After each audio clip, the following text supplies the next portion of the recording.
It was the summer of 1277. King Edward I of England was determined to finally subdue the Welsh, but his knights and longbowmen could not march on an empty stomach. An army, as they said, marched on its belly. This was not a new idea, but Edward's approach to it was methodical, almost modern in its thoroughness. He wasn't just relying on foraging, on letting his army strip the countryside bare. That was too unpredictable. He wanted a system. So, from the shires of England, a great river of supplies began to flow west. Orders went out from the king's clerks. Shropshire was to provide 100 wagons, Staffordshire 100 more. Each wagon was a heavy, two-wheeled cart pulled by a team of oxen. They were slow, they moved at the pace of a walking man. Each cart could carry about a ton of goods.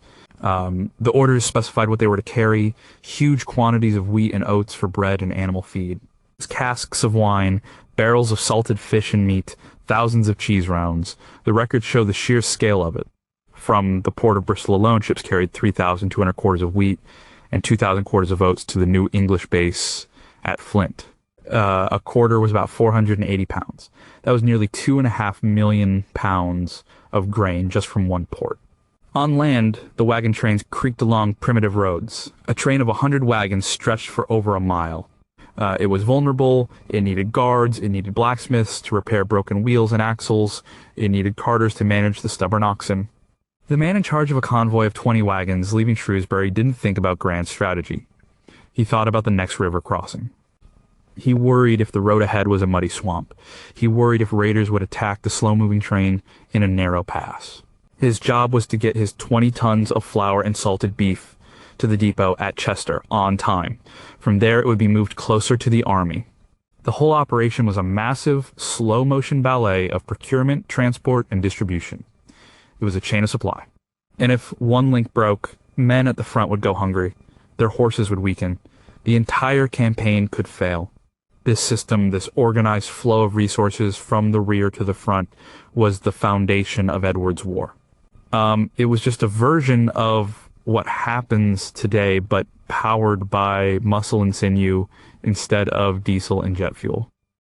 Number 10, the beast of burden still needs to be fed. Thomas the carter wiped sweat from his brow with the back of a rough hand. The year was 1282. He was part of another of King Edward's campaigns in Wales. His world was the 10-foot length of his oak-planked cart and the broad, dusty backs of his 2 oxen, Buck and Bright. He was not a soldier. He was a farmer from Herefordshire, pressed into service with his cart and his animals. His job was to haul supplies. Today it was sacks of oats. Yesterday it was iron bars for the blacksmiths. Tomorrow it might be barrels of cider. The army was miles ahead. Thomas was part of the tail, the long, slow-moving serpent of wagons that kept the army alive. His life was governed by a simple, brutal equation. His oxen needed to eat. A lot. Each day, an ox could pull his heavy cart about 10 miles, maybe 12, on a good road. To do that, it needed to eat around 30 pounds of fodder. Hay, grass, oats. If the oxen didn't eat, they wouldn't pull. If they didn't pull, the oats in his cart would never reach the knight's horses at the front. And if the horses didn't eat, they couldn't carry a knight in heavy armor into a charge. The whole great enterprise of war rested on something as simple as a mouthful of grass for an animal. Thomas didn't think in such grand terms. He thought about the day ahead. They had stopped for the noon halt. While he chewed on a piece of hard bread and cheese, his eyes were on Buck and Bright. He had unyoked them, allowing them to graze on the thin grass by the side of the track. It wasn't enough, not nearly enough. The real meal would come at the end of the day from the sacks of fodder allocated by the convoy master. Every evening, the master, a stern man with a ledger, would portion out the feed. So many pounds per animal. It was never quite enough. Thomas always felt his oxen were a little thinner than when they started. The convoy master had his own problems. He had to feed 200 oxen in his train. That was 6,000 pounds of fodder every single day. 3 tons, 3 full wagon loads of his own convoy were just food for the animals pulling the other wagons. It was a self-consuming system. The further they went from their supply base in Chester, the more food for the animals they had to carry. This meant they could carry less food for the men. It was a logistical trap as old as war itself. He had heard stories of campaigns in the Holy Land where the horses and mules died of starvation, and the Crusaders had to abandon their baggage or even turn back. One day, the fodder wagons were delayed. A bridge had washed out. For 2 days, the animals got half rations, and Thomas could feel the difference. Buck was slower to start in the morning. Bright's ribs seemed to stand out more. The Carters all grumbled. They loved their animals more than they loved the king. An ox was a man's livelihood. If it died on this campaign, the king might offer a few pence in compensation, but it wouldn't be enough to buy a replacement. A man could be ruined. The fear was not of Welsh arrows. It was of a lame leg on an ox, or sickness from bad water, or the simple, quiet disaster of starvation. The beast of burden had to be fed. Fast forward 7 centuries, Sergeant First Class Michael Ramirez was the NCO in charge of a fuel convoy in Iraq in 2004. His world was the 10-mile stretch of dangerous road between forward operating base Speicher and a smaller outpost near Samara. His beast of burden was not an ox. It was an M978 Hempt, a heavy expanded mobility tactical truck. It had 8 huge wheels and a 2,500-gallon tank of JP8 jet fuel on its back. It was a monster. It weighed 25 tons empty, full. It was over 40 tons, and it was thirsty. It got about 3 miles to the gallon. On a good day, on a paved road, on the dusty potholed tracks of Iraq, it was worse. The truck itself was a primary consumer of the very resource it was designed to transport. Ramirez did the math in his head constantly. A 100-mile round trip would burn over 30 gallons of its own fuel. His convoy had 10 fuel tankers and 4 M2 Bradley fighting vehicles for security. The Bradleys were even thirstier. And at the outpost, the generators that ran the lights, the computers, and the air conditioning drank diesel 24 hours a day. The helicopters that provided air support drank JP8 by the ton. The entire modern army was a collection of incredibly powerful and incredibly hungry metal beasts. They all had to be fed. Ramirez's daily briefing was not so different from the convoy master's accounting in 1282. Instead of pounds of fodder, he talked about gallons of fuel. FOB Speicher was his Chester. The small outpost was his forward camp. The distance was the problem. The further you pushed out, the more fuel you burned just to get the fuel there. It was the same logistical trap Thomas the Carter faced. Ramirez's team called it the tooth-to-tail ratio. For every soldier at the tooth end doing the fighting, there were many more in the tail, making sure he had what he needs. And a huge part of that tail was dedicated to moving fuel. The fear was different but the same. Thomas worried about a muddy road or a lame ox. Ramirez worried about IEDs. An improvised explosive device could turn his 40-ton tanker into a fireball. The insurgents knew the convoys were the army's lifeline. They didn't need to attack the heavily armed bases. They just needed to starve them, cut the supply lines, and the most vital supply was fuel. One afternoon, the truck in front of us hit a mine. The explosion was immense. It flipped the multi-ton vehicle like a toy. The driver was killed. The convoy halted. Everyone was on edge. They were stuck, exposed. The mission was delayed. The fuel would be late.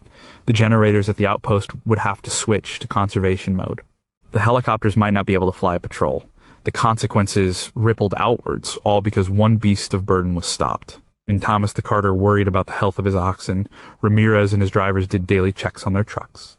They called it PMCs, preventive maintenance checks and services. They checked the tires, the engine, the fluid levels. A broken fuel line on a Hempt was as much of a disaster as a split hoof on an ox.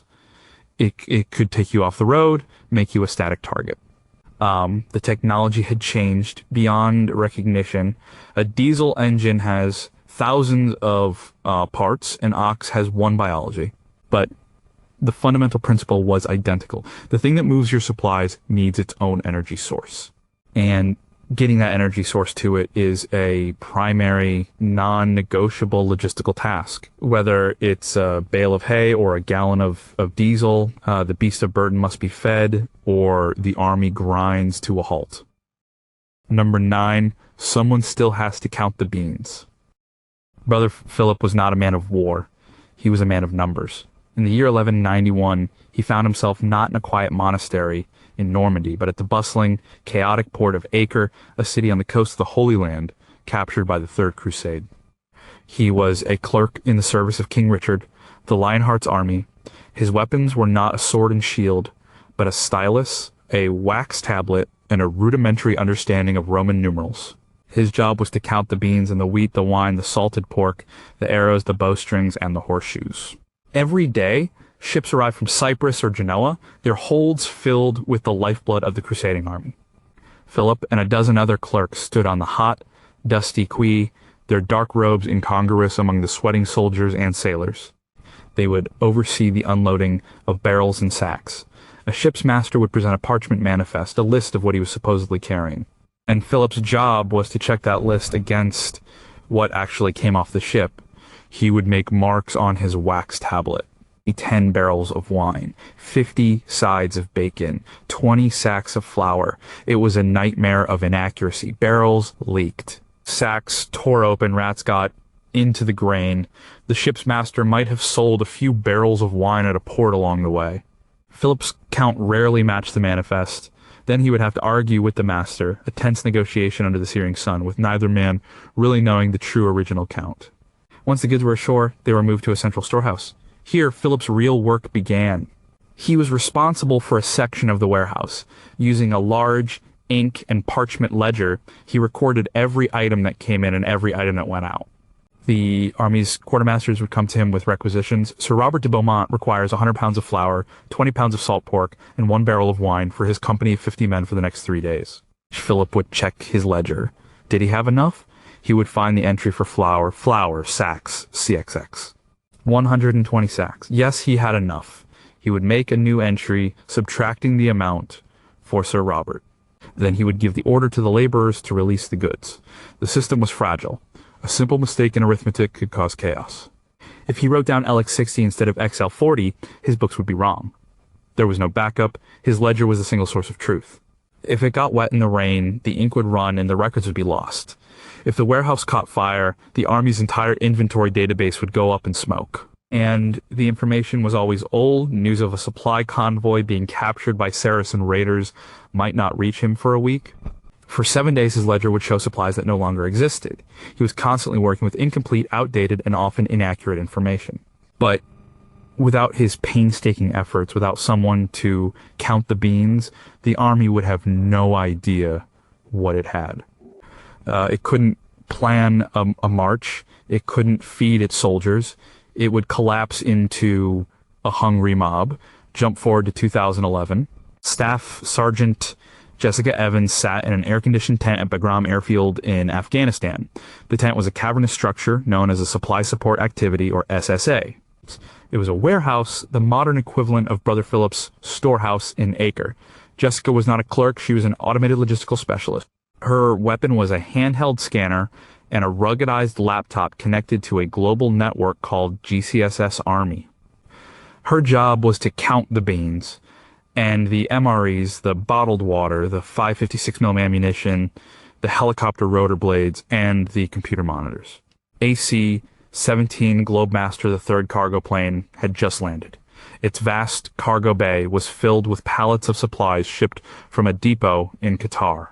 Each pallet, each box on the pallet, and in some cases, each individual item in the box was marked with a barcode and a radio frequency identification RFID tag. As the pallets were unloaded by forklifts, they passed through an RFID reader gate. Instantly, their arrival was registered in the GCSS Army system.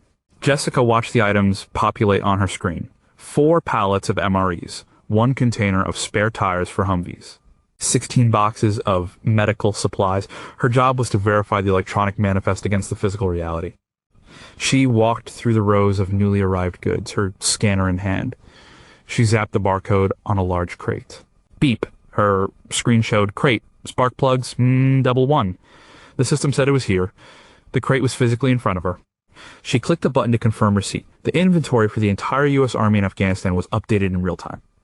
A logistics officer at the Pentagon could, in theory, see the status of this exact crate of spark plugs. It was a world away from Brother Philip's wax tablet, and yet the core problems were eerily similar. The system was only as good as the data put into it. A soldier at the depot in Qatar might have packed the wrong item in a box, but labeled it correctly. The system would say Jessica had spark plugs, but the box might contain oil filters. Garbage in, garbage out. Jessica's job was to catch these discrepancies. Just like Philip arguing with a ship's master, she sometimes had to file a report of non-conforming shipment. The technology was different, but the human element, the potential for error remained, and the network was not infallible. One day, a sandstorm knocked out the satellite communications link for several hours. The system was down. Jessica and her team were blind. They had to revert to a manual system, pen and paper. They wrote down the serial numbers of incoming equipment. They made notes on clipboards. They were, for a few hours, transported back to the 12th century. The flow of information stopped.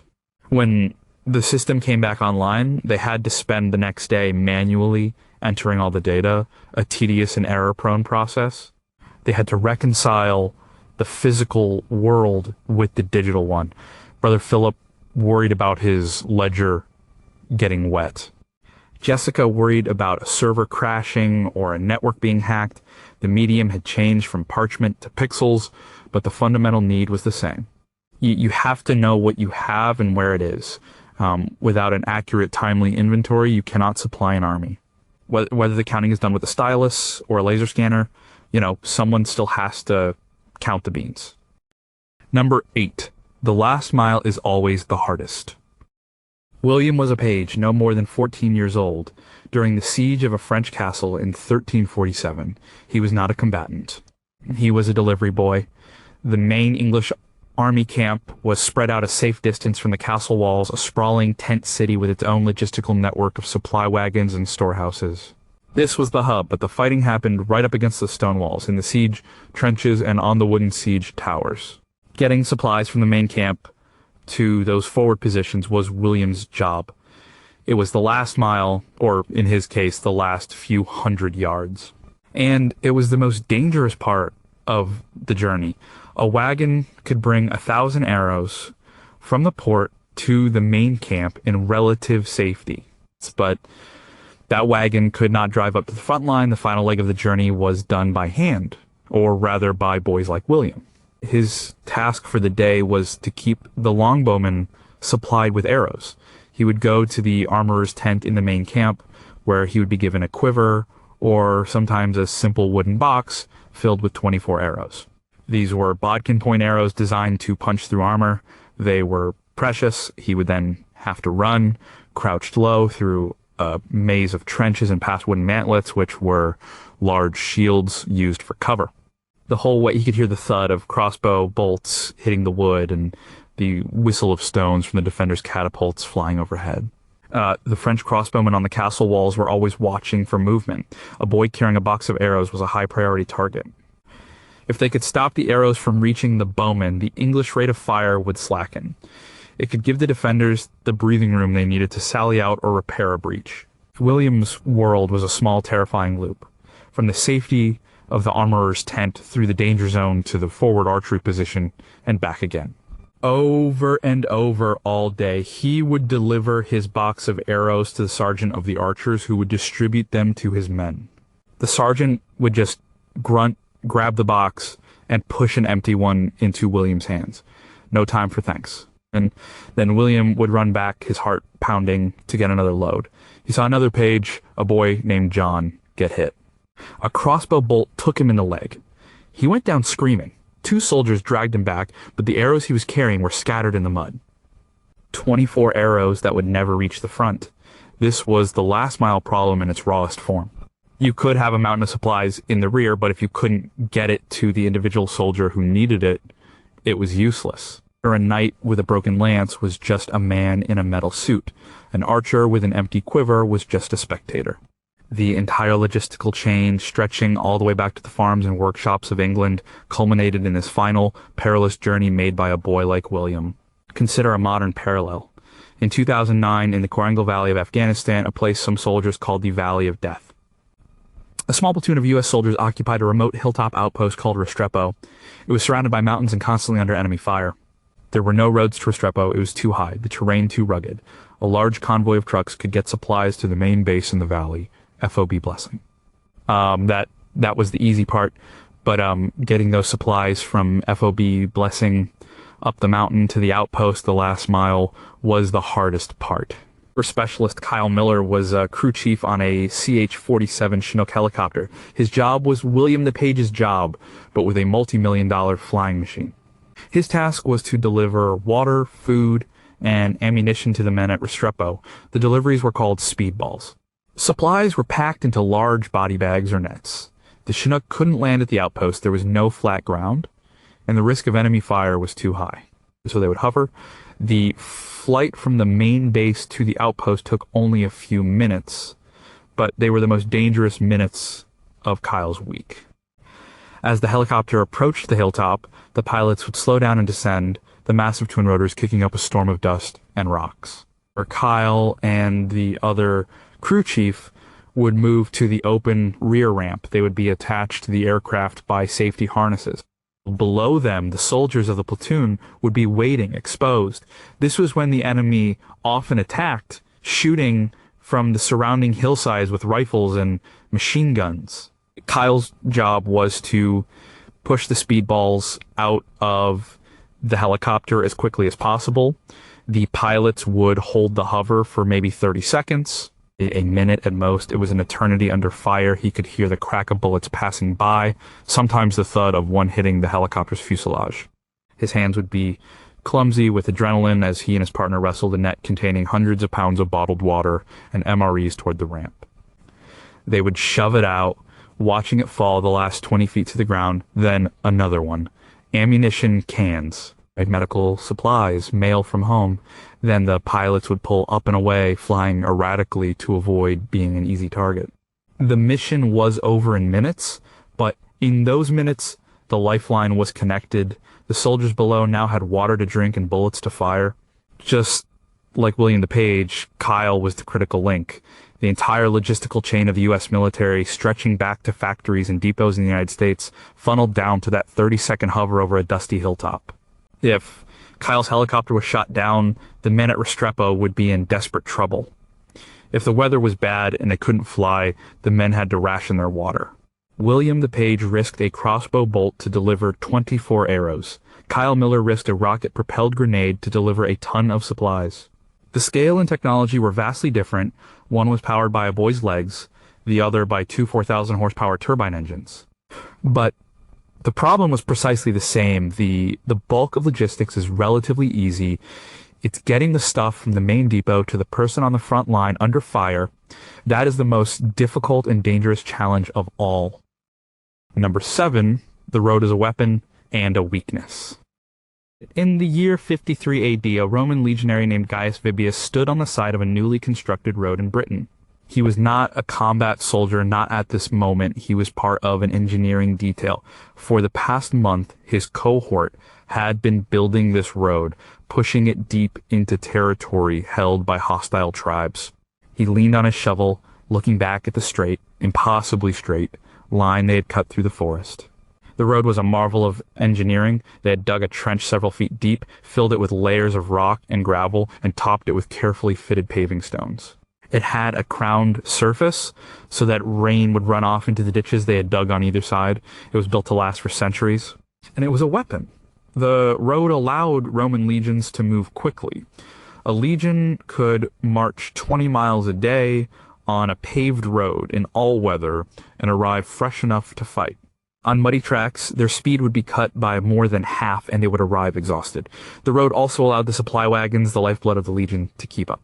And ox carts could carry heavier loads on a smooth, hard surface. This network of roads was how Rome conquered and controlled its vast empire. It was the physical manifestation of their logistical superiority, but Gaius also understood that the road was a weakness. A straight road cut through a forest created a perfect channel for an ambush. The trees on either side provided excellent cover for tribal warriors. A convoy of slow-moving wagons was a tempting target. Just last week, a detachment sent to guard a bridge construction site had been attacked. The Legion had to send out patrols constantly, clearing the woods alongside the road for a bowshot's distance. They built small forts, or mile castles, at regular intervals along the road, garrisoned with soldiers to protect it. The road projected power, but it also had to be protected. It was a long, thin, vulnerable artery. The engineers were the unsung heroes of the Roman army, while the legionaries, in their shiny armor, got the glory. Men like Gaius did the back-breaking work that made victory possible. They built the roads, the bridges, and the forts. If a bridge was destroyed by a flood or by enemy action, the army would grind to a halt. The engineers would be rushed forward to repair it. Their ability to build and maintain the infrastructure of war was a greater asset than the sharpness of their swords. Gaius knew that this road he was building would carry not just soldiers, but tax collectors, merchants, and officials. It was an instrument of both conquest and control. Now, shift to 1967 in Vietnam. A U.S. Army combat engineer, a private first class named David Chen, was part of a team on Route 19. This was a crucial highway that connected the coastal port of Queen Han with the Central Highlands. It was the main supply route for several large American bases. It was not a Roman road. It was a winding two-lane asphalt road, often in poor repair. But its function was identical. It was the artery that kept the American forces in the highlands alive, and like the Roman road, it was a weapon and a weakness. The Viet Cong and the North Vietnamese army knew this. They made controlling, or at least interdicting, Route 19 a major priority. They didn't need to defeat the American bases in a direct assault. They just needed to cut their lifeline. David's job was to keep that lifeline open. It was a constant, grueling battle. His unit was not building a new road. They were trying to keep an old one from being destroyed. Every morning, his platoon would go out on a road-clearing mission. They would move slowly along a stretch of the highway, looking for signs of landmines or command-detonated explosives. It was nerve-wracking work. They looked for disturbed soil, a wire thin as a spider's web running into the bushes, anything out of the ordinary. And they used mine detectors, but often the enemy built mines with very little metal, making them hard to find. Sometimes they just used dogs, or a soldier would carefully probe the ground with a bayonet. The enemy also blew up bridges. A concrete bridge over a river or a ravine was a prime target. If a bridge was down, the convoy stopped. Traffic would back up for miles, creating a perfect target for a mortar attack. When a bridge was hit, David's engineering company was called in. They would have to clear the wreckage and then install a temporary bridge. They used prefabricated Bailey bridges, a marvel of military engineering that could be bolted together in sections. But it was hard, dangerous work, often done under fire. The enemy would snipe at them as they tried to maneuver the heavy steel sections into place. David, like Gaius the Roman legionary, was a builder and a maintainer. He fought a war not against soldiers, but against entropy and enemy action. His tools were a mine detector, a bulldozer, and a wrench. He spent his days filling potholes caused by mines, patching asphalt, and reinforcing bridges. The infantry who rode in the trucks of the convoys that passed him by might not have given him a second thought. But without David and his fellow engineers, those trucks would go nowhere. The food, ammunition, and fuel would never reach the bases in the highlands. The war would be lost. Gaius built his road through a hostile forest, worrying about ambushes from the trees. David kept his road open through hostile jungle, worrying about mines buried under the dirt. The technology had changed. The Romans used stone and manual labor. The Americans used asphalt and heavy machinery. But the strategic principle was immutable. An army's mobility and its supply chain depend on the physical infrastructure of the territory it occupies. That infrastructure, whether it is a Roman road or a modern highway, is a critical asset that must be built, maintained, and defended. It is both a pathway to victory and a vulnerable target. Number 6, the convoy is a treasure chest waiting to be robbed. Alain de Rochefort was a man-at-arms in the service of a French lord in 1415, the year of the Battle of Agincourt. But he was not part of the main army. He was assigned to convoy duty. A train of 20 wagons was making its way from Rouen to the French army gathering near the Somme River. The wagons were filled with flour, wine, and most importantly, thousands of arrows for the French crossbowmen. Allen and 50 other men-at-arms were their guards. It was boring, thankless work. They rode on horseback, a small group at the front of the wagon train, another at the rear, and others spread out along the sides. They moved at the pace of the slowest ox, about 3 miles an hour. The days were long and monotonous. The carters who drove the wagons were civilians and a constant source of annoyance. The real enemy, however, was not boredom. It was the English. The English army under King Henry V was somewhere in the countryside, but there were also roving bands of English soldiers and opportunistic local bandits who knew that the French army needed supplies. A wagon train, like this, was a rich prize. It was a rolling treasure chest. The flour could be sold on the black market. The wine was a welcome drink, and the arrows could be used against their former owners, but more than the value of the goods, a successful attack on a convoy was a blow to the main army. It sowed disruption and caused shortages. It was a way of waging war without having to face the enemy's main strength. Alain felt exposed.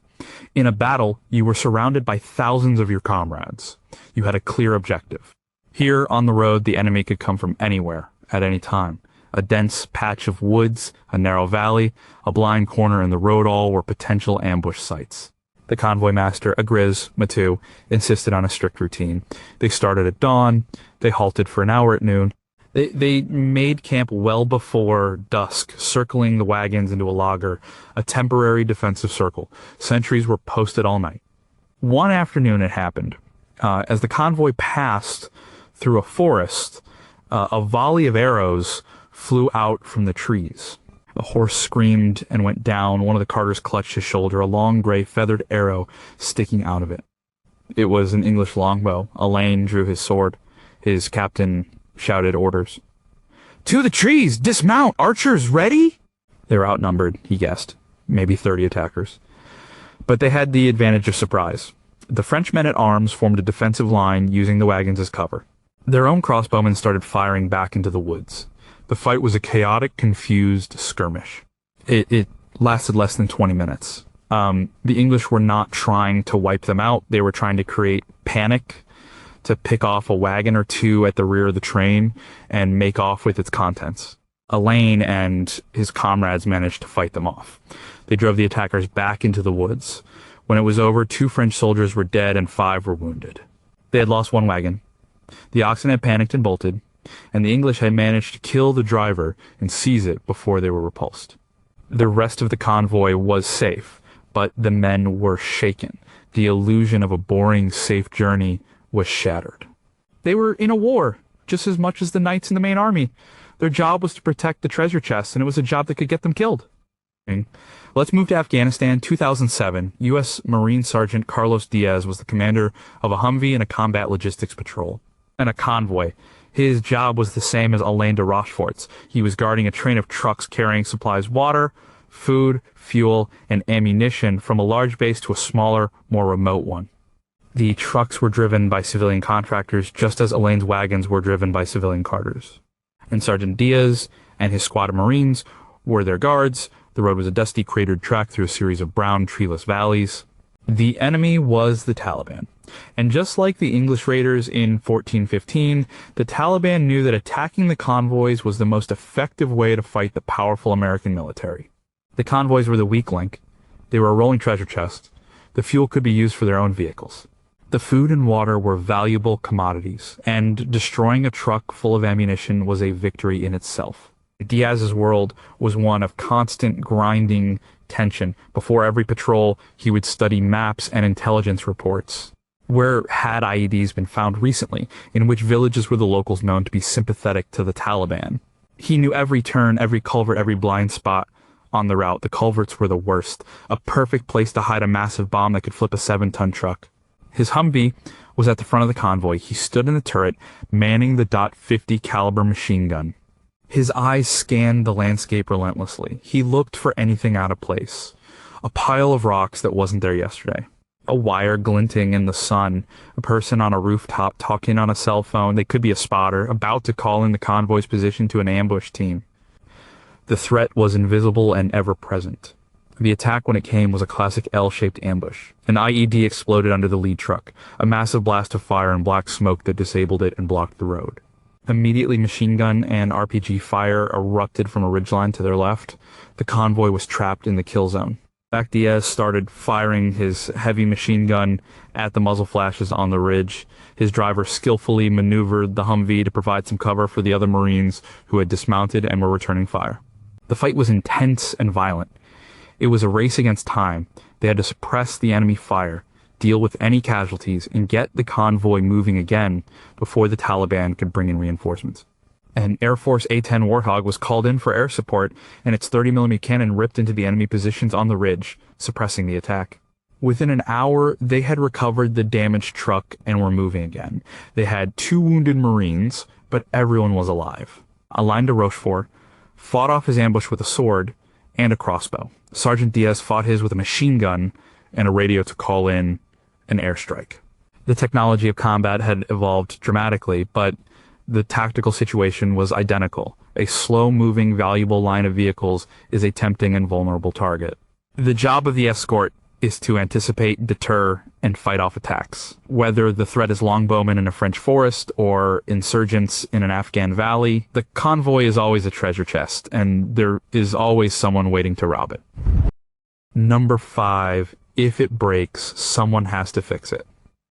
Giles was a wheelwright. He was not a soldier. He was a craftsman, a civilian attached to the English army during a campaign in Scotland in the early 1300s. His skills were as vital to the army's success as those of any knight. His world was one of wood, iron, and fire. He was in charge of keeping the army's wagons rolling, and the wagons were always breaking. The roads, where they existed at all, were terrible.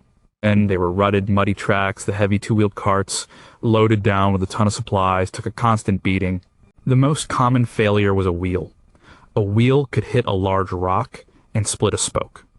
The iron tire, the band that held the wooden sections together, could work its way loose. An axle made of seasoned oak could crack under the strain of a heavy load on an uneven surface. When a wagon broke down, the entire convoy behind it stopped. It became a bottleneck. A broken-down wagon was a liability, blocking the road and vulnerable to attack. Giles and his 2 apprentices had their own wagon. It was a mobile workshop. It carried his tools, saws, axes, adzes, draw knives, and a heavy mallet. It also carried his raw materials, seasoned timber for spokes and axles, pre-bent wooden sections called fellies for the wheel rims, and iron hoops. He had a small portable forge and bellows for heating and shaping iron parts. When a call came to the front, Giles would take his tools and hurry to the broken wagon. The carter would be frantic, the convoy master impatient. Giles was a calm center in the storm. He would inspect the damage with a practiced eye. A broken spoke, he would tell his apprentices to help him knock the wheel off the axle. It was heavy, dirty work. They would lay the wheel flat on the ground.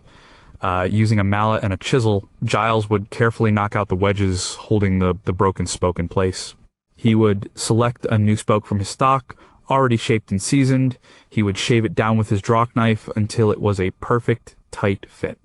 Then he would hammer it into place and secure it with new wedges. It was a job that required immense skill.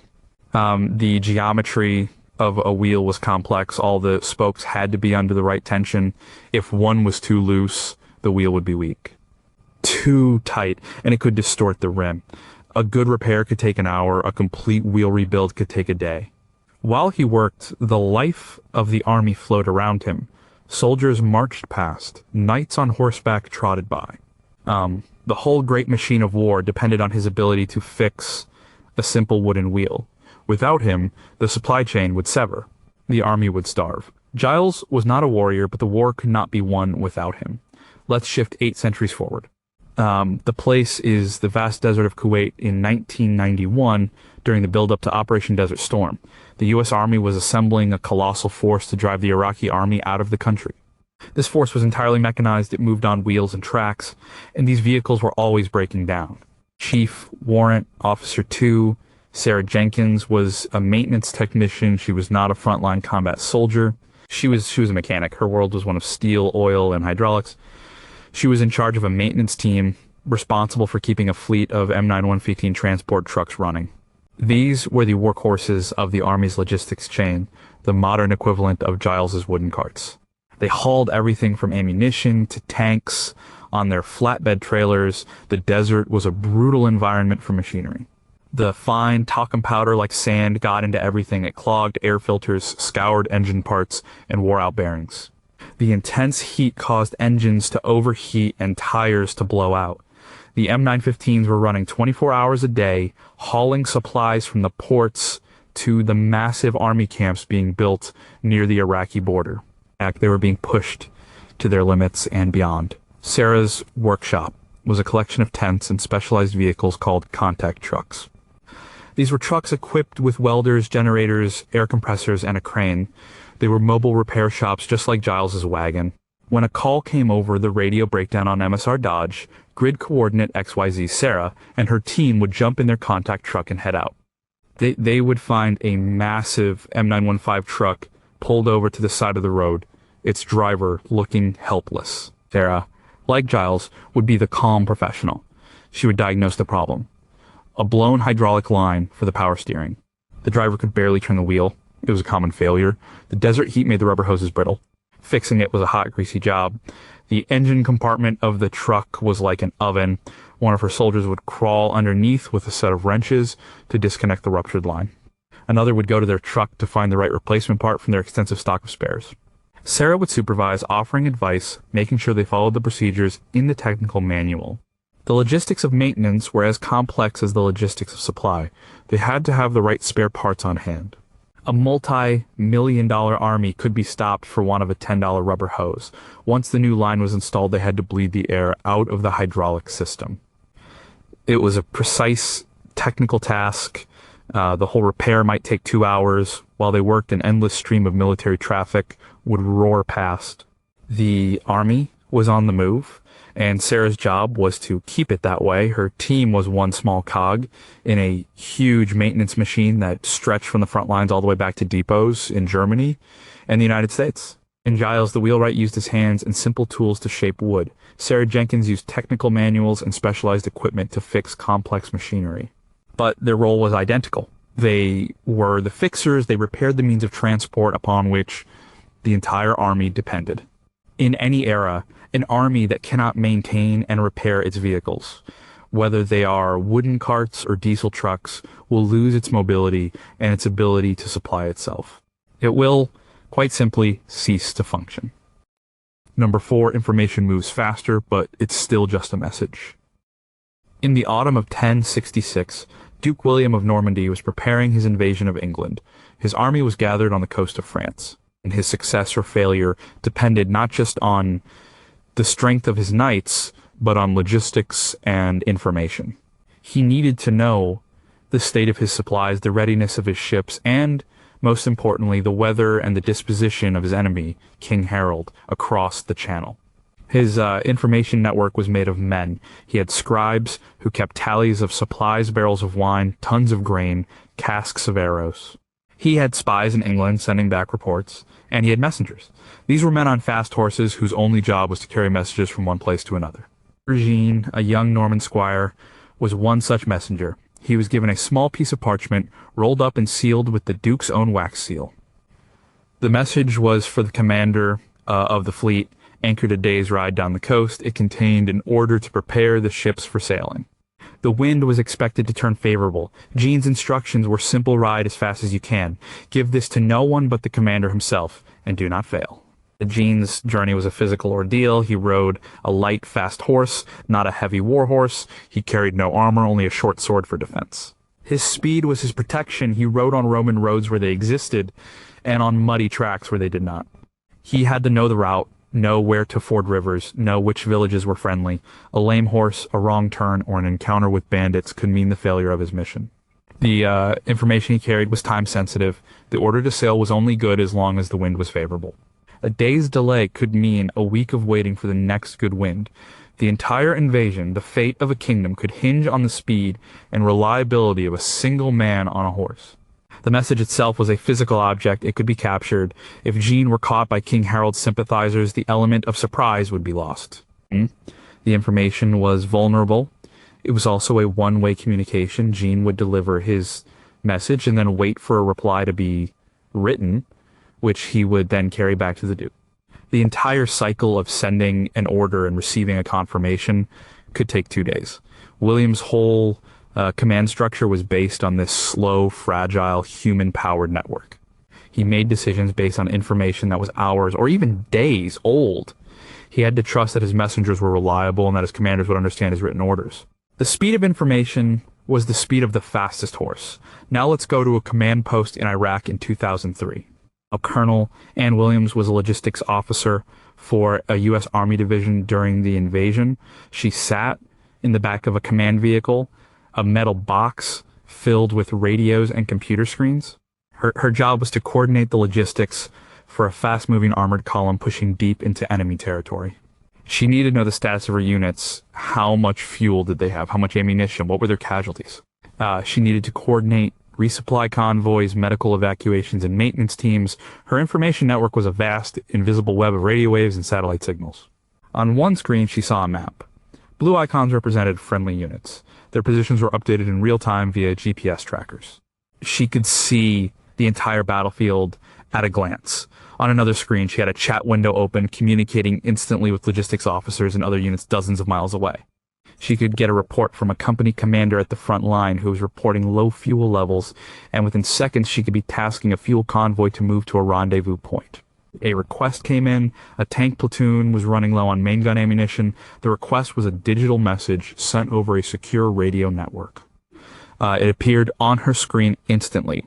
It contained the unit's designation, their location, and the specific type and quantity of ammunition they needed. John Williams spoke into her headset to her NCO.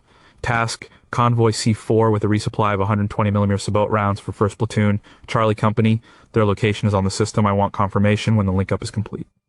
The order was transmitted digitally. A logistics unit 50 miles in the rear received it moments later and began loading the ammunition. The speed and volume of information were staggering compared to what Duke William had. Anne Williams could make decisions based on what was happening right now, not what was happening yesterday. She could see the whole logistical picture in a way no medieval commander ever could. The information was encrypted, far more secure than a parchment scroll. And yet, the fundamental principle was the same. Jean the Squire and Colonel Williams were both in the business of moving information to make logistical decisions. The goal was to get the right information to the right person at the right time. Williams' network was more robust, but it was not invincible. The enemy could jam radio frequencies. A satellite link could go down. A server could crash. When the network was compromised, she had to resort to older methods, voice radio, or even sending a liaison officer in a Humvee to deliver orders in person. A man in a vehicle carrying a message. Not so different from a man on a horse. The message itself, whether written on parchment or encoded in binary, is still just a piece of information. A request for supplies, an order to move, a report on enemy activity. The technology for transmitting that message has changed from horse to helicopter to satellite. But the purpose has not. The core of logistics is communication, and even in the digital age, that communication is still about sending a message and ensuring it is received and understood. The speed has changed, but the essence of the task has not. Number 3. Medicine is a supply, and the wounded are a logistical burden. Hugh was a barber surgeon with an English army in France in the 14th century. He was not a learned physician who had studied Galen and Hippocrates. He was a tradesman. His skills were with a razor, a saw, and a needle. In civilian life, he pulled teeth, let blood, and set simple fractures. In the army, he dealt with the horrific injuries of medieval warfare. His medical supplies were meager. He carried them in a leather satchel. He had linen bandages, often torn from old clothes. He had a collection of probes and forceps for extracting arrowheads. He had a fearsome-looking amputation saw. He had needles and silk thread for stitching wounds. For pain, he had alcohol in the form of strong wine or brandy, which served as both a crude anesthetic and an antiseptic. He also had a collection of herbs, some for making poultices to draw out infection, others for brewing teas to calm a fever. When a battle was over, the real work began for Hugh. The wounded would be brought to a designated area, usually a church or a large tent behind the lines. It was a scene of organized chaos, men with arrows protruding from their bodies, limbs crushed by maces, deep cuts from swords and axes. Hugh and the other surgeons would move from man to man, making quick, brutal decisions. This man's wound is superficial. It can be cleaned and bandaged. This man's leg is shattered beyond repair. It must be amputated. This man is wounded in the gut. There is nothing to be done for him but give him water and make him comfortable. An amputation was a terrifying public procedure. There was no real anesthesia. The soldier would be given as much wine as he could drink and then held down by several strong men. Hugh would work quickly, cutting through flesh and muscle with a knife and then through bone with his saw. The whole thing was over in a minute He would then cauterize the stump with a red-hot iron to stop the bleeding. The smell of burning flesh filled the air. The survival rate was low. Infection was the real enemy, and Hugh had few effective weapons against it. From a logistical standpoint, the wounded were a problem. They were a drain on resources. They needed food and water but could not fight. They needed care, taking men away from other duties. They had to be transported. A wounded man on a stretcher in the back of a cart took up the space of several barrels of flour. An army on the move could not be burdened by a large number of seriously wounded men. Sometimes they were left behind in a captured town with a few men to care for them, their fate uncertain. Hugh's job was not just to save lives, but to get men back into the fight if possible, or at least to manage the logistical problem that the wounded presented. His bandages and wine were just another type of supply, as critical as arrows or bread. Jump to 2004, a combat hospital in Balad, Iraq. Captain Emily Carter was a trauma surgeon. She was a highly trained doctor with years of specialized education. Her medical satchel was a state-of-the-art hospital with operating rooms, CT scanners, and a blood bank. Her world was one of sterile procedure, advanced technology, and a deep understanding of human physiology. When a call came in, Moscow incoming, it meant a mass casualty event, usually a bombing or a major firefight. The medical teams prepared. Within minutes, Black Hawk helicopters would land on the pad outside. Medics would rush out, carrying soldiers on stretchers. The injuries were the result of modern warfare, grievous wounds from IEDs, high-velocity gunshot wounds, and severe burns. In the trauma bay, a team of doctors and nurses would descend on each patient. It was a highly choreographed routine. They cut away the soldier's uniform. They assessed the ABC's airway, breathing, circulation. They put in IV lines, administered morphine for pain, and started blood transfusions. The patient would then be rushed to a CT scanner to find internal injuries, and then to an operating room. In the OR, Emily worked with a team of specialists. Anesthesiologists monitored the patient's vital signs. Nurses handed her instruments. The technology was incredible. She used advanced surgical tools to repair damaged organs. She could use synthetic grafts to replace shattered blood vessels. She had a vast arsenal of antibiotics to fight infection, the enemy that had claimed so many of Hugh the Barber surgeon's patients. The goal was what they called damage control surgery: stop the bleeding, stabilize the patient, and get them out of the OR. The definitive reconstructive surgery would happen later. The logistical chain that supported Emily was immense. The blood in the blood bank was flown in from the United States in refrigerated containers. The sterile surgical instruments, the drugs, the bandages, all were part of a dedicated medical supply chain that stretched across the globe. But the wounded were still a logistical challenge. After being stabilized in Balad, a seriously wounded soldier would be put on a C-17 transport plane specially configured as a flying intensive care unit. They would be flown to the Landstuhl Regional Medical Center in Germany. From there, they would be flown back to the United States for long-term care. This aeromedical evacuation system was a logistical miracle. A soldier wounded in Iraq could be in a world-class hospital in Germany in less than 24 hours, and in the US within 72 hours. But it was a massive undertaking.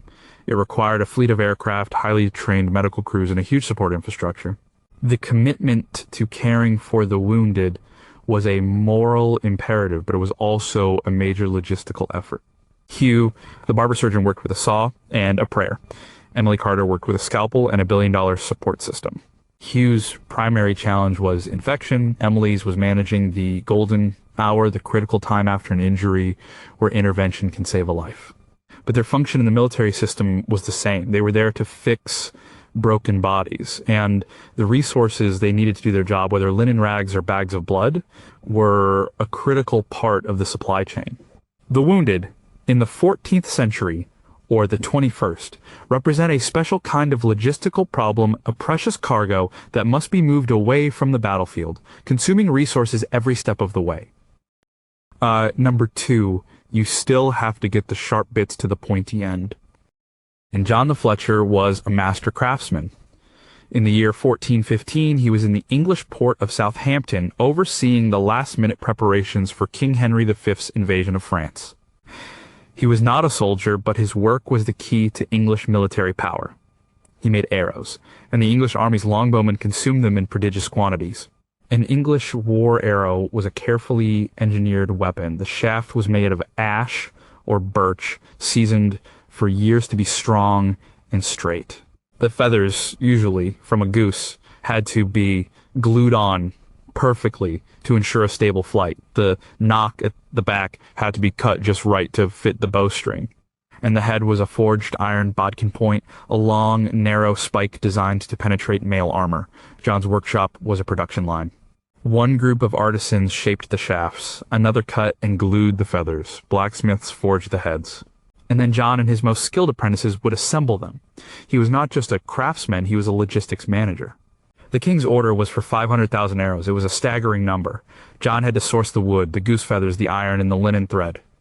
He had to coordinate the work of dozens of artisans. Once the arrows were made, they had to be packed and transported. They were bundled in sheaves of 24 arrows and packed into large wooden barrels or casks. A barrel could hold 1,000 arrows or more. These barrels were then loaded onto the small cramped ships of the invasion fleet. Each barrel was marked with the king's sign. On the battlefield, a longbowman could shoot 10 to 12 arrows a minute. An army of 5,000 archers could fire 50,000 arrows in a single minute of sustained shooting. A battle could consume hundreds of thousands of arrows in a matter of hours. The logistical challenge was immense. You had to get the arrows from the workshops in England onto the ships across the channel, unloaded onto carts, and then moved with the army. During the march, wagons filled with barrels of arrows were a critical part of the supply train. They were guarded as fiercely as the food. In battle, pages and boys would be tasked with running the sheaves of arrows from the wagons to the archers on the firing line. And an archer without arrows was useless. The entire English strategy was based on the firepower of the longbow. And that firepower depended entirely on a supply chain that started in a workshop like John's. The sharp bits had to get to the pointy end of the spear. Now, picture a sprawling ammunition supply point, or ASP, in Poland in 2022. It's a vast, heavily guarded compound, part of the effort to supply Ukraine in its war against Russia. This Master Sergeant Frank Miller, an ammunition specialist, is in charge here. He is the modern equivalent of John the Fletcher. He doesn't make the ammunition, but he manages its storage, handling, and onward movement. The arrows he deals with are far more complex and varied. On any given day, his ASP might be handling 155mm artillery shells, Javelin anti-tank missiles, 5.56mm rifle ammunition, and Stinger anti-aircraft missiles. Each of these is a marvel of technology. A Javelin missile has a sophisticated infrared seeker and a tandem charge warhead designed to defeat modern armor. A 155mm artillery shell can be a simple high explosive round or a smart round guided by GPS to a precise target. The logistical challenge is one of scale, complexity, and safety. Frank's inventory is tracked by a computerized system. Every pallet of artillery shells, every crate of rifle rounds has a barcode and a lot number. He has to know what he has, where it is, and its condition. Ammunition has a shelf life. It has to be stored at the right temperature and humidity, and it is, of course, incredibly dangerous. The safety protocols at the ASP are ruthlessly strict. No smoking, no cell phones, specific routes for vehicles. Bunkers are designed to direct an accidental explosion upwards, not outwards. The process of moving this ammunition is a global ballet. A 155mm shell might be manufactured in a factory in Pennsylvania. It is then moved by train to a port. It is loaded onto a cargo ship, which sails to a port in Germany. It is then moved by train or truck to Frank's ASP in Poland. From there, it is loaded onto Ukrainian trucks for the final dangerous journey to the front lines. Every step of this journey is tracked. On the battlefield, the consumption rates are enormous, just like with the English longbows. A single artillery battery can fire hundreds of shells in a day. The Ukrainian army's ability to resist the invasion depends entirely on this constant, massive flow of ammunition from its Western allies. If the supply chain for 155mm shells is disrupted, their artillery goes silent. They lose the ability to strike back at Russian forces. And Frank Miller never sees the front line. His war is one of forklifts, shipping containers, and inventory reports. But his job is as critical as that of any soldier in a trench. He is the link that ensures the sharp bits get to the pointy end. With John the Fletcher in his workshop and Frank Miller in his high-tech ASP are separated by 600 years of technological change. One handled handcrafted wood and iron, the other manages GPS-guided munitions, but their fundamental purpose is exactly the same: to supply the consumable weapons that give an army its firepower. An army without ammunition, whether it's arrows or artillery shells, is just a crowd of people. Number one, the commander's biggest headache is never the enemy. It's the map. Duke Albrecht von Wallenstein was one of the most brilliant and powerful commanders of the 30 Years' War in the early 17th century. He raised and commanded vast armies, often numbering over 50,000 men. He was a master of strategy and tactics. But his greatest challenge, the problem that occupied most of his time and energy, was not the Swedish or Protestant armies he fought against, and it was the map. In his campaign tent, the map spread out on his table was a crude, often inaccurate document. It was hand-drawn, based on the reports of travelers, local guides, and his own scouts. Rivers were often in the wrong place. The forests were larger or smaller than depicted. Villages marked on the map might have been burned down years ago. The roads were just lines, giving no indication of their actual condition. Was it a wide paved road or a muddy cart track? The map didn't say. Every decision Wallenstein made was a gamble based on this imperfect information. He needed to move his massive army from one province to another. His first question was always, can we feed the army there? His strategy was based on the principle that war must feed war. His army lived off the land. He would send his quartermasters ahead to a chosen region. Their job was to assess its resources: how many cattle, how much grain stored in the villages, how many bakeries and breweries. They were, in effect, mapping the logistical landscape. Based on their reports, Wallenstein would plan his march. He would look at his crude map and try to chart a route, but the map only told part of the story. A line on the map showing a road crossing a river was just a line. Was there a bridge? Was it stone or wood? Could it support the weight of his heavy artillery and thousands of supply wagons? Or was it just a ford? And if it was a ford, was the river low enough to cross? A week of heavy rain 100 miles upstream could make a ford impassable, forcing his entire army to make a week-long detour. The map was a two-dimensional representation of a three-dimensional, ever-changing world. It didn't show the terrain in detail. A stretch of land that looked like open country on the map might be a swamp that would bog down his wagons for days. He had to rely on scouts and local guides who were often unreliable. The enemy was a known quantity, and he knew their approximate strength and their likely intentions, but the physical space he had to move through was full of unknown and unpleasant surprises. His real war was a war against geography. His biggest headache was the friction caused by the simple, brutal reality of the ground he had to cover. The map was a source of constant uncertainty, a liar that he was forced to trust. Let's stand in a modern joint operations center. The year is 2003 during the invasion of Iraq. General Tommy Franks is the commander. The room is dark, lit by the glow of dozens of huge plasma screens. On the main screen is a map, but this is not a parchment map. It is a digital, multi-layered, real-time picture of the battlefield. It is a common operational picture, or COP. The map shows the terrain and photographic detail based on satellite imagery. It can be viewed in 3D. It shows the road network with incredible accuracy. It can be overlaid with layers of information. One layer shows the real-time position of every friendly unit tracked by GPS. Another layer shows known enemy positions based on intelligence from drones and satellites. A third layer shows the weather, a live feed of a storm system moving across the country. A fourth layer shows the status of the supply chain, the locations of convoys, the fuel levels at various depots, the consumption rates of ammunition for frontline units. It is a godlike view of the battlefield, a level of information awareness that Wallenstein could not have even dreamed of. General Franks can see a traffic jam on a key supply route and reroute convoys. He can see that a unit is running low on fuel and task a resupply mission. He can see that a sandstorm is about to hit one part of the front and warn the commanders on the ground. And yet, the map is still his biggest headache. The common operational picture, for all its technology, is still just a representation of reality. And it can be wrong. The satellite image might be 24 hours old. The bridge that looks intact on the map might have been destroyed by the enemy an hour ago. The GPS tracker on a truck might fail, causing a blue icon to disappear, creating momentary panic. Is the unit okay? Has it been destroyed? Or is it just a technical glitch? The enemy, of course, is actively trying to deceive the map. They can use decoys, they can operate in ways that are hard for electronic intelligence to detect, they can turn off their radios and move silently. The map shows where the enemy was, not necessarily where they are or where they are going, and the most fundamental problem, the one that Wallenstein also faced, remains the friction of the real world.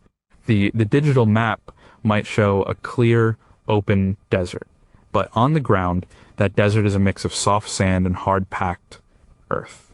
A heavy armored column that tries to take a shortcut off the main road, following a straight line on the GPS, can get bogged down in the sand. The map doesn't show the condition of the road surface. Is the asphalt melted by the heat? Is it covered in debris? The map doesn't show the mood of the local population in the village the convoy has to pass through. The modern commander is inundated with information. His challenge is not a lack of data, but a surplus of it.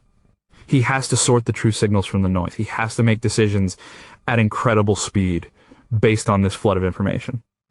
But he knows, just as Wallenstein knew, that the map is not the territory. The enemy is a problem to be solved. But logistics, the simple grinding business of moving men and material across the surface of the earth, is a constant, unending struggle against the tyranny of the map and the reality of the ground it represents. The commander's greatest adversary is, and always has been, the simple, stubborn facts of time, distance, and terrain.